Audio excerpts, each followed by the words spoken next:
मरने के बाद शरीर क्या अनुभव करता है हमारा, ये सवाल हमेशा ही हमारे मन में अनसुलझा सा रहता है, क्योंकि मृत्यु से पहले किसी इंसान के ये अनुभव करने की कोई संभावना नहीं रहती है और मरने के बाद इस अनुभव को कोई भी इंसान बता नहीं सकता है। ऐसे में इस सवाल का जवाब मिलना मुश्किल लगता है, लेकिन दुनिया में कुछ एक्सपर्ट हैं जो दिन रात इस सवाल के जवाब को खोजने में लगे रहते हैं।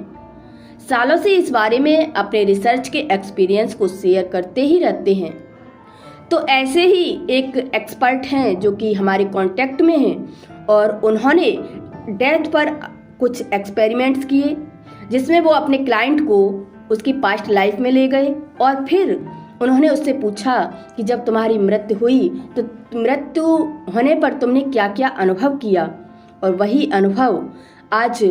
मैं आपके साथ साझा करने की कोशिश कर रही हूँ। और ये अनुभव साझा करने का मेरा जो उद्देश्य है वो ये नहीं है कि मैं आपको मृत्यु के प्रति डरा रही हूँ, नहीं, लेकिन मेरा जो मोटिव है वो है आपको अवेयर करना, जिससे आप ऐसे कर्म करें जो आपको जब मृत्यु का सामना करना पड़े तो दुख की फीलिंग ना हो। तो आइए हम बात करते हैं उन एक्सपर्ट की राय के अकॉर्डिंग। उन्होंने कहा कि मरना इतना बुरा नहीं है जितना कि हम सोचते हैं, क्योंकि मरने का प्रोसेस ठीक उसी तरह से होता है जैसा कि जन्म लेने का, धीरे धीरे और आराम से। मृत्यु के समय इंसान अपने आप को बहुत ज़्यादा टायर्डनेस और निष्प्राण सा महसूस करने लगता है, यानी कि बहुत थका हुआ सा महसूस करने लगता है और धीरे धीरे वो सोने की स्थिति में चला जाता है और गहरी निद्रा की ओर जाता है। तो मरने के प्रोसेस को जो एक्सपर्ट है उन्होंने 5 स्टेज में बताया। कहा उसकी जो पहली स्टेज होती है जब व्यक्ति मृत्यु की ओर जाता है, तो जब मृत्यु होने लगती है व्यक्ति की तो शरीर में अचानक से उसके बदलाव होने लगते हैं। ये पहली स्टेज होती है जिसमें शरीर में अचानक से बदलाव होते हैं और उसके सारे दर्द जैसे कि गायब से हो जाते हैं और इंसान बिल्कुल शांत हो जाता है और उसका डर और चिंता सब चली जाती है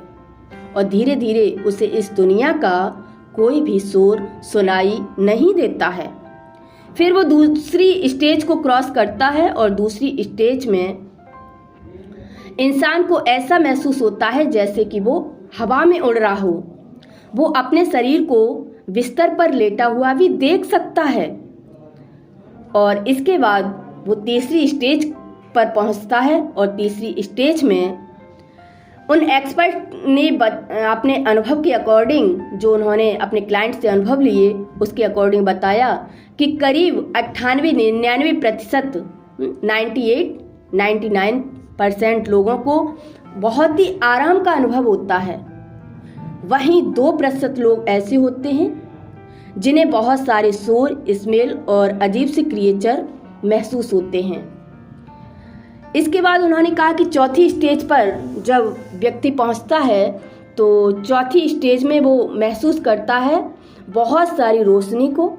और वो रोशनी अचानक से अंधेरे में बदलती हुई उसे दिखाई देती है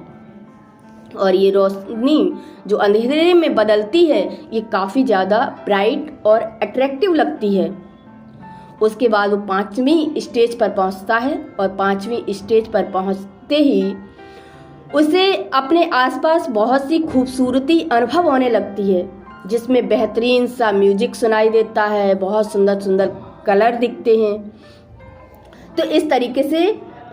व्यक्ति जब मृत्यु के आगोश की तरफ जाता है तो इन 5 स्टेजों को इस तरीके से पार करता है, लेकिन इसमें इतना अच्छा अनुभव उसी व्यक्ति को होगा जिसके कर्म अच्छे होंगे, जिसने कभी किसी को दुख नहीं दिया होगा, जिसने खुद के साथ साथ दूसरों के लिए जीवन व्यतीत किया होगा, तो उस व्यक्ति की मृत्यु इतनी सुंदर और खूबसूरत तरीके से होगी। तो आपको इस जो एक्सपीरियंस है इनसे सीखने को बहुत कुछ मिला होगा और इससे आपको ये पता भी चला होगा, मेरा ये मानना है, मेरी एक उम्मीद भी है कि हमें किस तरीके के कर्म करने हैं जिससे हमारी मृत्यु डरावनी ना हो, बहुत ही खूबसूरती वाली हो। धन्यवाद।